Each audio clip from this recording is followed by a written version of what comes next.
Hello all, இன்றைக்கி வந்து வீட்டில் இருக்க கார்டன்ஸ் பற்றி பார்க்கலாமா? ஃபஸ்ட்டு வந்து கீரை செடி. கீரை வாங்கின டைமில் இதை நட்டு வச்சு அது நல்லா வளர்ந்துட்டு பார்க்குறதுக்கே கண்ணுக்கு இனிமையாக இருக்கிறது ரோஸ் செடி.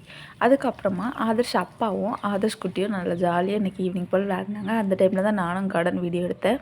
நெக்ஸ்ட்டு வந்துட்டு இது வந்து கிட்னியில் இருக்க ஸ்டோனெல்லாம் நீக்கிறக்கூடிய இந்த ஒரு லீஃபை வெந்நி தண்ணியில் போட்டு கொதிக்க வச்சு குடித்தா ஸ்டோன்ஸ்லாம் போயிடும். அப்புறமா துளசி செடி முக்கியமாக வீட்டில் இருக்கணும். ஒரு ஷார்ட்ஸில் நான் மஸ்க் மிலான் ஜூஸ் குடிக்கிறத பற்றி போட்டிருந்தேன். அதில் வளர்ந்த வித்து தான் இந்த மாதிரி கொடியாக வளர்ந்துருக்கு. நெக்ஸ்ட்டு வந்துட்டு வீட்டில் முக்கியமாக நிற்கிறக்கூடிய செடியில் ஒன்று தான் கற்றாழை. யாருக்கு அடிப்பட்டாலும் டக்குன்னு எடுத்து இதை வந்து ஹீட் பண்ணி போடுறது தான் இது. நெக்ஸ்ட் வந்து செம்பருத்தி, அப்புறமா இது வந்து சந்தன மரம்.